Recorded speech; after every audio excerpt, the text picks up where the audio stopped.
tal? Ahí Buenas va. tardes. Buenas tardes. Bueno, en cuanto al Día Mundial de la Lucha contra la Depresión, queríamos preguntarte algunas cositas como para que nos aclares desde tu profesión, porque hay algo que se ve que estuvimos charlando un poquito más temprano, la confusión que se da en cuanto a la depresión con la depresión clínica, ¿no? Con lo que es la tristeza profunda. Comentaros cuáles serían las señales de alerta que nos dicen que ya no es un estado de ánimo pasajero, sino que ya estamos hablando de una patología. ¿Qué tendríamos que tener en cuenta? Y bueno, el diagnóstico de depresión es un diagnóstico que hay que hacerlo con mucho cuidado, ¿sí?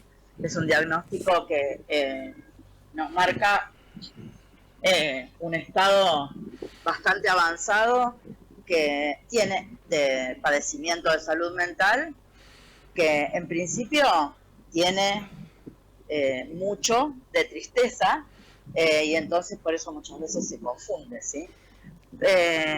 Pero también tiene que pasar mucho tiempo. No es solamente un estado en el cual hay cambios de ánimo o pocas ganas de hacer cosas, sino que está bien marcado por realmente una apatía, mucho cansancio, a veces trastornos en el sueño, ansiedad, incluso muchas veces consumos abusivos de sustancias para tratar de tapar, a veces incluso es provocado por una abstinencia de las sustancias que se consumen abusivamente, por estar tratando de dejarlas.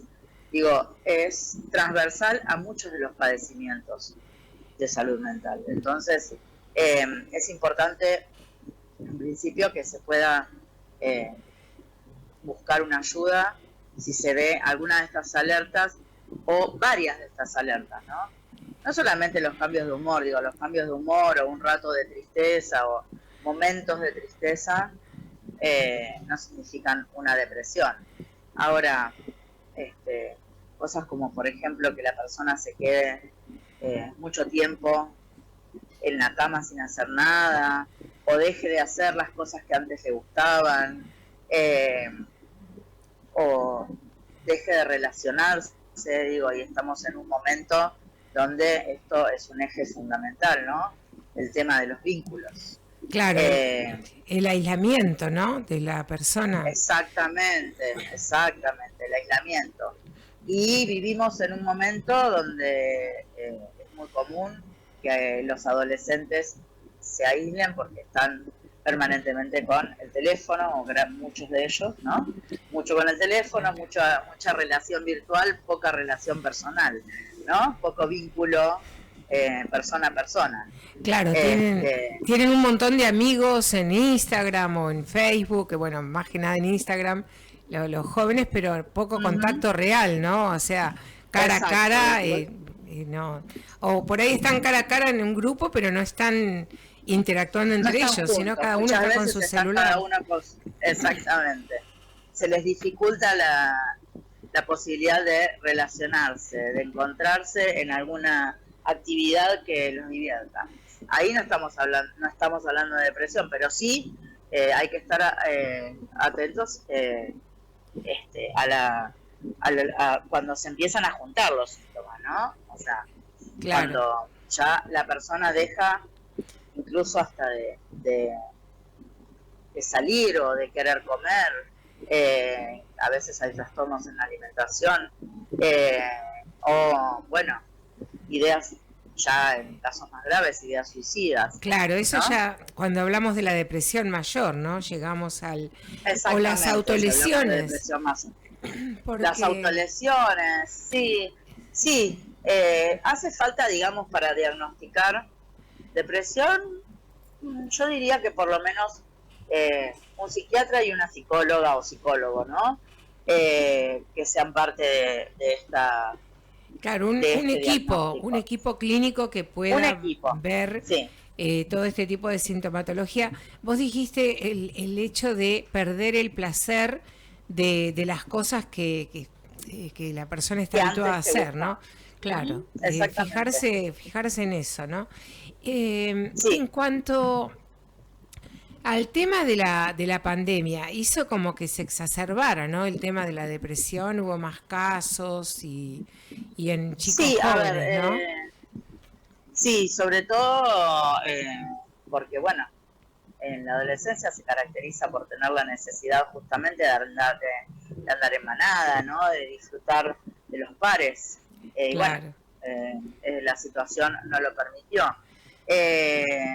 También vamos a decir algo que es importantísimo. La Organización Mundial de la Salud dice que el 4% de la población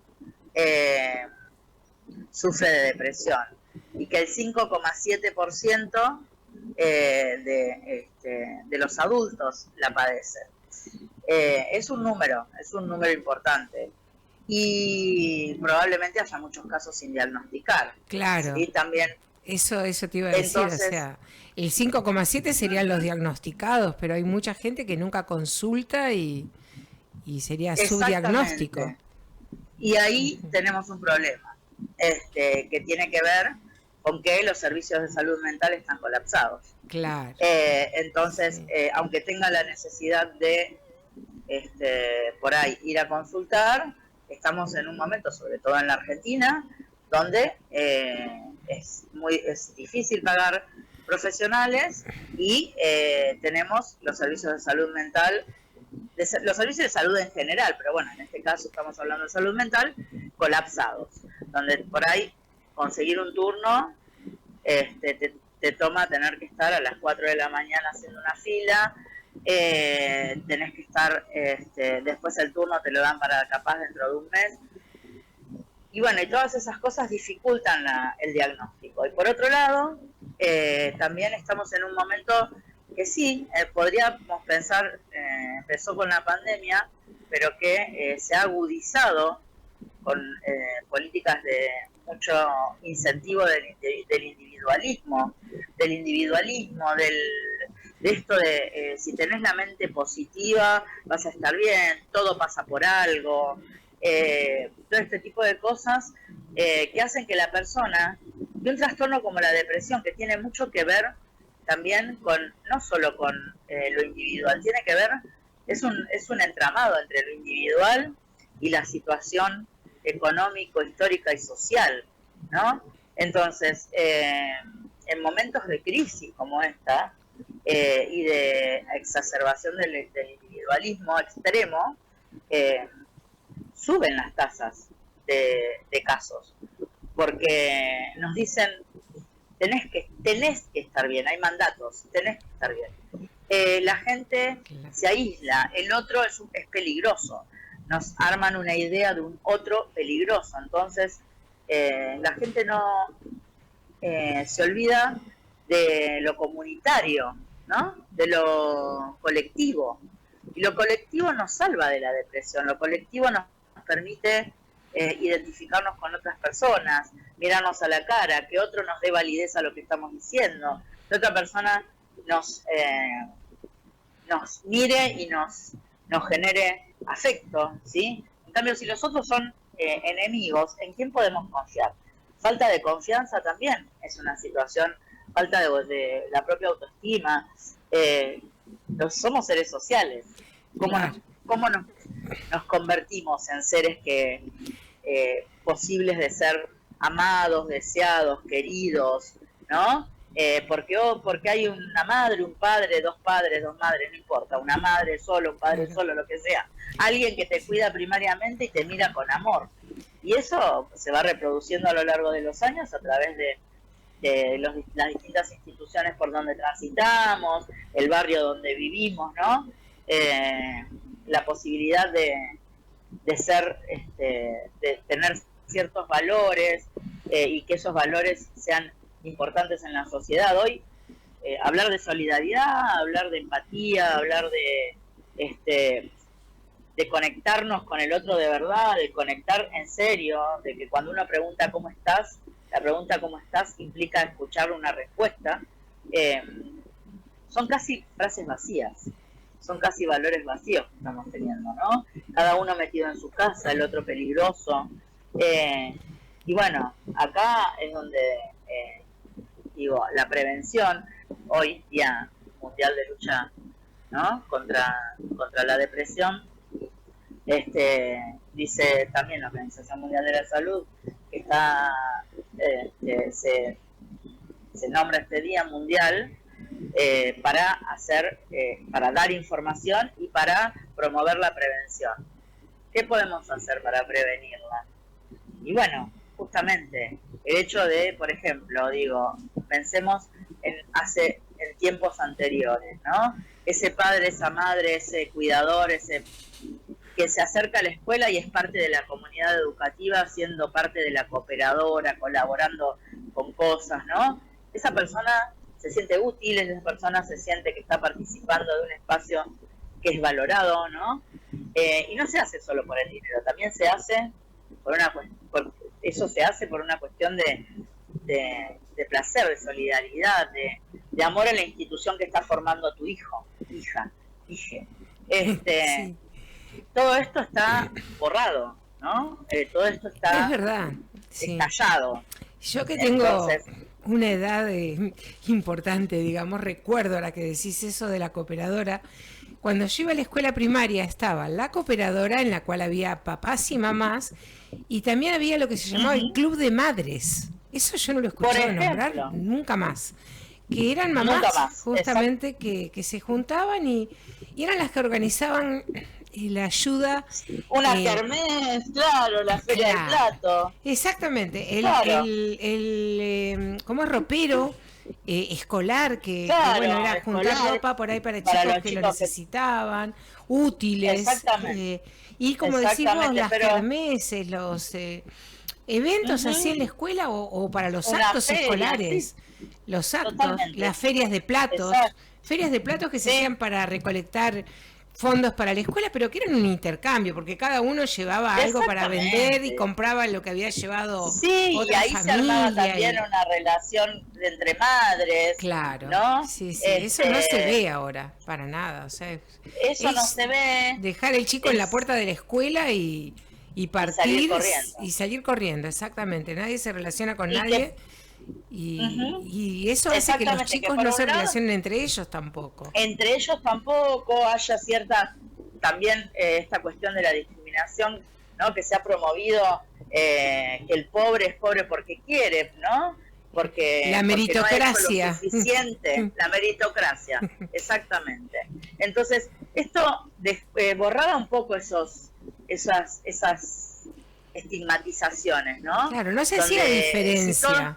Porque no importaba si era un chico que era de clase media o de clase media baja o si era de clase alta, no se fijaba si los padres eran profesionales o no sé, o la mamá era ama de casa, no importaba. O empleado o ama de... No importaba. Y acá, bueno, tenemos la meritocracia como un factor fundamental, por supuesto, donde te dicen, bueno, sos pobre porque querés, no tenés éxito porque querés. Entonces aquella persona, y estamos viviendo en épocas donde, por ejemplo, 65.000 personas del Estado Nacional fueron despedidas, para empezar, tenemos miles y miles de puestos de trabajo menos. Lo hemos vivido en nuestra ciudad con Tres Arroyos. Entonces, toda esa gente que fue despedida y que intenta de algún modo rearmarse, también está a veces sobrecargada, ¿no? Y además nos dicen, pero tenés que trabajar, porque si no trabajás, no sos ser humano. Obviamente, el trabajo dignifica, el trabajo nos hace sentirnos que podemos mantener nuestro hogar, ¿no? El dinero para llegar hasta fin de mes nos deja más tranquilos, ¿no? Hoy vivimos en una vorágine donde corremos detrás de la búsqueda de ni siquiera el placer, sino otro trabajo, otra changa, un algo que nos haga llegar a fin de mes. Todo esto genera situaciones de muchísimo malestar, y cuando no se alcanza, y por otro lado por las redes recibís el mensaje de tenés que poder solo, pensá en positivo, ¿no? Dormí bien, porque si dormís bien vas a estar mejor, y vos tenés insomnio, no es una cuestión del orden de la voluntad, Claro, ¿no? descansar bien. Para Entonces, descansar bien hay que tener ciertas cosas de la vida resueltas, justamente. resueltas, exactamente. Si no tenés trabajo, ¿cómo vas a descansar? O si no te alcanza, por más que trabajes en 3 trabajos, no te alcanza para las necesidades básicas, exactamente. no vas a poder y descansar entonces, nunca. No vas a poder descansar. Tampoco vas a poder participar, si quisieras, de un grupo de cooperadoras de la escuela, porque 3 trabajos es un montón de tiempo. Entonces, claro, no te queda tiempo libre. Exactamente, es como el hámster corriendo en la ruedita todo el tiempo, y no llegando a ningún lado, ¿no? Sí. Entonces, esto provoca depresión, por supuesto que provoca distintos niveles de depresión, pero provoca depresión. Provoca mucha sensación de soledad. Esta producción de soledades que tiene este tipo de organización social en la que estamos viviendo, genera depresión, por supuesto. Genera primero tristezas y después depresión. Claro, y eso puede ya derivar en una depresión. Esto ya sería influyente en todo el grupo familiar, porque vos hablas obviamente del tema de la falta de trabajo o de la sobrecarga de trabajo, estaríamos hablando de los adultos. ¿Qué pasa con los chicos que están viviendo en ese grupo familiar? Los padres por ahí no tienen ni el tiempo ni la capacidad como para conectarse con esos chicos, como para ver si necesitan justamente una atención, si están tristes o si están entrando en una depresión porque ellos mismos no están bien. O sea que esto es un círculo vicioso. Totalmente, y viven en un ambiente de tensión permanente, de tristeza permanente, donde muchas veces la salida, ha aumentado, por ejemplo, la ludopatía, ¿no? Claro, la salida es por el consumo de algo, porque además también nos dicen, si consumís, existís, ¿no? Otro mandato. Otro mandato más, sí. Sí, exactamente, sí. Entonces... El estar comprando todo el tiempo cosas nuevas, o el último celular, o la última Play, o exactamente, no sé, porque si no, para los adultos el mejor auto, si no tenés auto no entras en la vida social, las zapatillas tal, y no hay plata para llegar para comer a fin de mes, o sea, el sueldo alcanza hasta el 15, hasta el 20, y claro, después hay que hacer malabares. Entonces, después se endeudan con la tarjeta y están después como pagando el mínimo. Una escalera de... Sí. La cantidad de gente endeudada en este país, en este momento, es gente que en principio tiene una situación de ansiedad importantísima, porque la deuda te genera una poca mirada hacia el futuro, ¿no? Porque decís, ¿y hacia el futuro qué tengo? Hay que pagar deudas. Claro, exactamente. ¿No? Y que van increciendo, porque si te llegas a endeudar con la tarjeta, eso es una bola de nieve. Lo peor que te puede pasar es pagar el mínimo de la tarjeta. Cuando querés acordar, le debes al banco tu vida prácticamente. Sí, exactamente. Sí, exactamente. Totalmente. Entonces, la gente está comprando comida, cosas que se compra todo el mes, pagando a veces los servicios, ¿no? Con la tarjeta. Todo esto es una cuestión de... Fíjate que estamos hablando de una cuestión ambiental, de una cuestión que ya te predispone para la enfermedad, para los problemas de depresión y de ansiedad por vivir mal. Y es todo ya exactamente. Es porque difícil salir de eso. Cansada. Sí. ¿Cómo? Que es muy difícil salir de eso, porque... Es muy difícil. Ponele que consiguió el turno, porque vos me decías, ¿no? Del tema del colapso del sistema de salud y el sistema de salud mental en particular, porque es de lo que estamos hablando. Consigue la persona un turno después de un mes de esperar. Bueno, pero tiene que hacer una terapia. Y la terapia tiene un costo. Y si apenas está llegando a fin de mes, ¿cómo hace para pagarle al profesional, al psicólogo, al psicoanalista? Y ni te digo si tienen que medicarlo. Los medicamentos también tienen un costo importantísimo. Sí, Entonces, y si bien en el hospital, en los hospitales la medicación se entrega gratis, si tuviste la suerte de conseguir el turno en el hospital, también implica un tiempo, implica una estigmatización. También eso, sí. También. Y también el hospital está desfinanciado, entonces también los profesionales hacen un poco lo que pueden con la medicación que tienen. Y bueno, y esto va generando cada vez más y más y más, si podemos seguir enumerando dificultades con las que se encuentra alguien que quiere realmente consultar y que quiere estar bien, ¿no? Por otro lado, carecemos por completo de políticas de prevención. Claro, eso te iba a decir, no hay programas que en este momento se estén dedicando justamente a la prevención y al tratamiento y al seguimiento de las personas con este tipo de patologías. Sí, exactamente. Incluso, digo, los centros de salud también terminan colapsándose en atención cuando fueron creados para salir al barrio, para hacer prevención, ¿no? Entonces, no tenemos programas desde los estados provinciales o desde los estados municipales que vayan y trabajen en el barrio, y trabajen en lo comunitario, y promuevan lo colectivo. Es impresionante cómo un proyecto que genere un ámbito comunitario, un ámbito donde exista el contacto con otras personas, lo colectivo como pilar fundamental del barrio, ¿no? En cualquier cosa, en un club de barrio, en la escuela, como decíamos, la cooperadora, en una sociedad de fomento, en un centro de jubilados, digo, cualquiera de todas estas cosas son herramientas que son fundamentales para prevenir situaciones. Recordemos los 90, cuando teníamos un enorme índice de desocupación, cuando se generaron, yo sé que esto es polémico, pero cuando se generaron los movimientos de trabajadores desocupados, después ya los piqueteros y qué sé yo, mucha de esa gente volvió a identificarse como un trabajador, porque también perdés tu identidad, ¿no es cierto?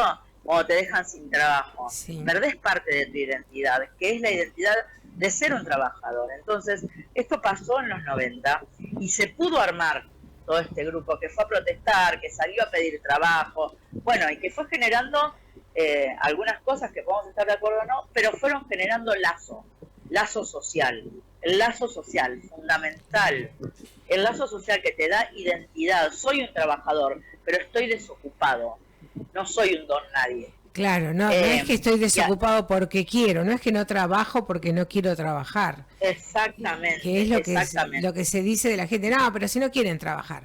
Trabajo hay, pero no quieren trabajar.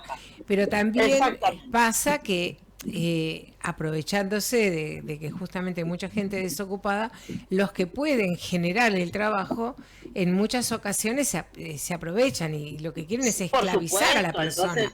Entonces, exactamente. Dicen, no quieren venir a trabajar, pero bueno, si vos le vas a pagar miseria a la persona, 3, obviamente, claro, tal cual. Entonces tenemos el problema y además, bueno, el que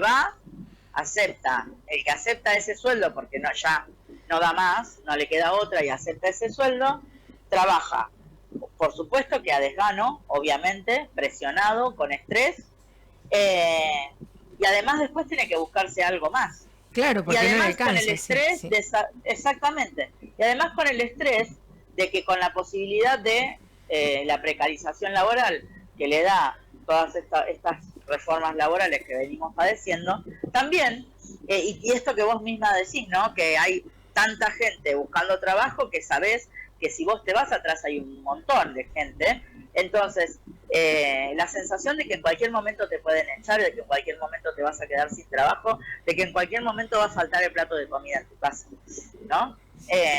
Entonces, todo eso genera un campo de cultivo tanto para las depresiones como para un montón de padecimientos de salud mental. Hoy hablamos de depresión porque es el Día Mundial de Lucha contra la Depresión, pero también podemos hablar de consumo, que también genera depresión. También podemos hablar de ansiedad, de estrés, de burnout. Digo, un montón de padecimientos. Son un gran abanico, en realidad. Enorme abanico, sí. Sí, y en todas las edades, porque el aislamiento que vos decís de los adolescentes también se da en los adultos, en los ancianos, muchas veces porque la gente grande, los que ya no es que se quedaron sin trabajo, sino que bueno, terminaron con su etapa laboral, tienen una jubilación misérrima que no les permite disfrutar cuando jubilación no justamente viene de jubileo, porque la idea era que terminaste tu etapa laboral, bueno, podés descansar y podés disfrutar. Ahora descansar y a disfrutar. Claro, ¿y qué van a disfrutar si no les alcanza ni para comer? Y que te peguen. Claro, que te tiren gases lacrimógenos y como con el camión hidrante, y te paguen 300.000 pesos que no te alcanzan ni para comprar los remedios. Para nada, ni para comprar los remedios, ni para terminar de pagar los gastos de tu propia casa. Entonces también se suma a eso que vos no disfrutás de tu jubileo, justamente no disfrutás de tu ocio, y tiene que salir también la familia, ¿no?, a cubrir los gastos de esta persona que trabajó toda su vida y que se siente una carga para esas otras personas. Claro, porque los hijos, por ejemplo, y los nietos de personas que están en esa situación están precarizados también, entonces es todo un cúmulo de cosas. Porque es enorme. ¿Quién ayuda a quién ahí? Porque no hay cómo. Entonces, claro, ahí se empiezan a enfermar todos. Estamos viviendo en una sociedad enferma, pero es una sociedad, que nos han enfermado, porque es como vos decís, los lazos son fundamentales. Si uno puede compartir y cosas para las cuales no hacen falta dinero, porque vos decís, te juntás a tomar mate, tengas la edad que tengas, ¿no? Entre chicos, entre grandes, adultos, compartiendo, decir, juntarse a tomar mate en el club del barrio, a planear un evento para, no sé, las infantiles de lo que sea, de fútbol, de básquet, de, no sé.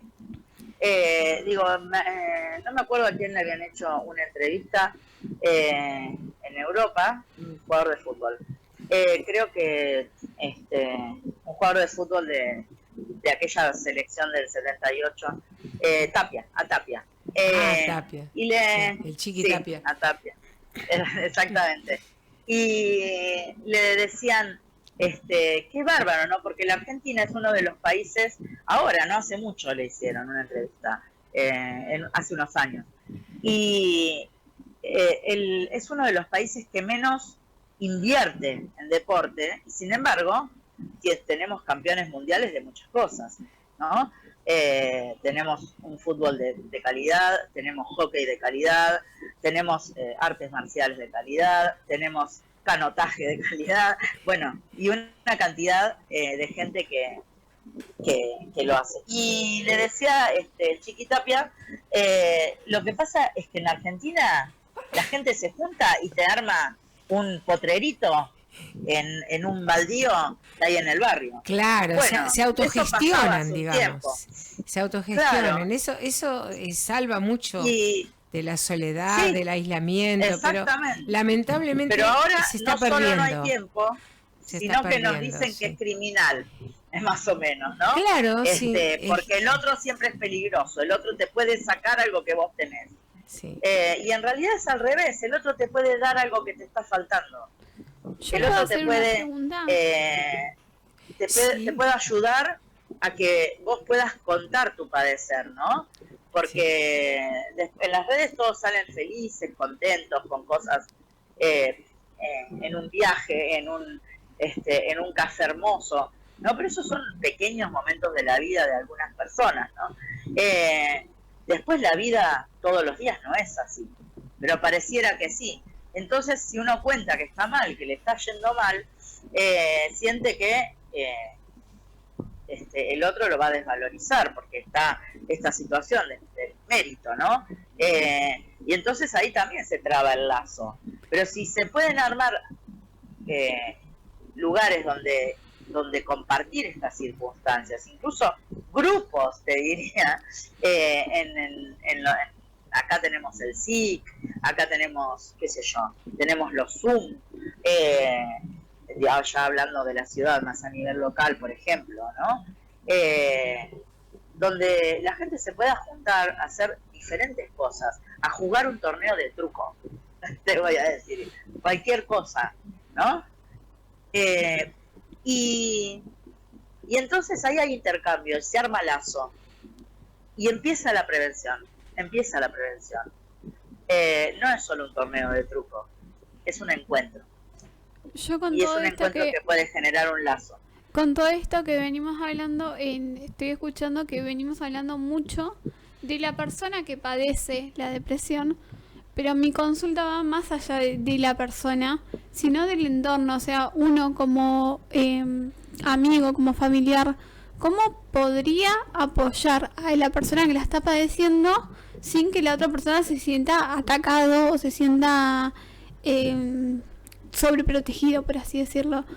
Porque uno no sabe muy bien qué es lo que le está pasando y qué sentimientos está teniendo, qué pensamientos. Exactamente. Bueno, digo, primero validar el sentimiento como primera cuestión fundamental.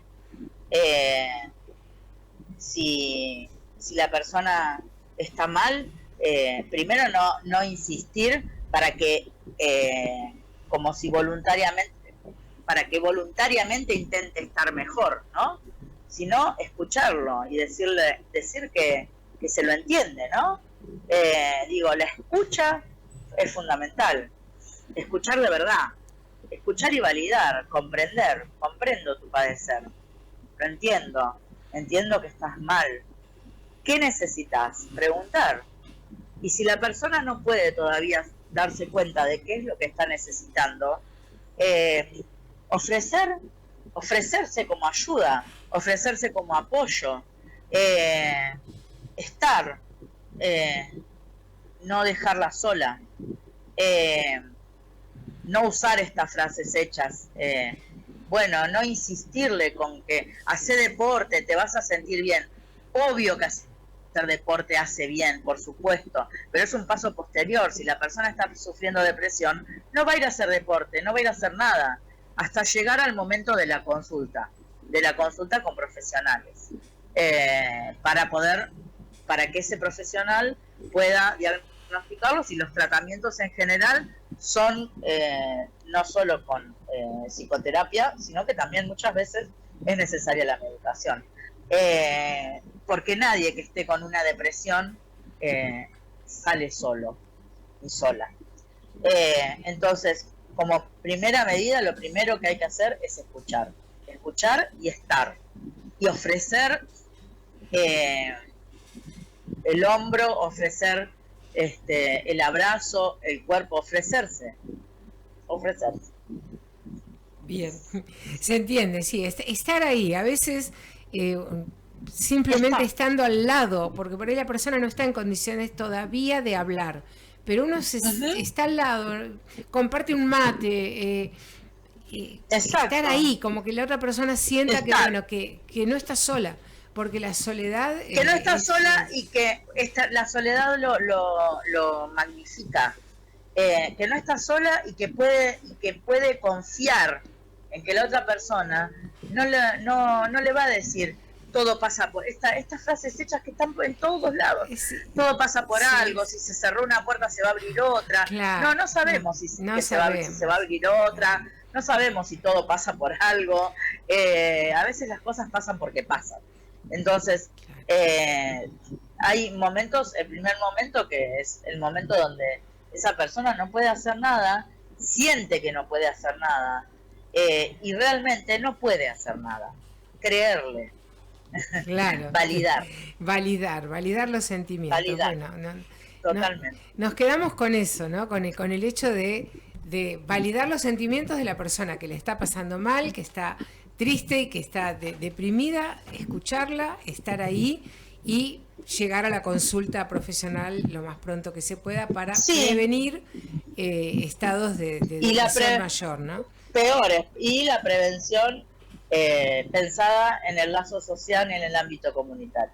Bien, eso es importante. Volver a las fuentes, volver al club del barrio, volver al grupo de la escuela, volver, a pesar de volver a que mirarnos trabajar a los mucho. ojos y a reconocernos. Exactamente, bueno, eso es lo importante.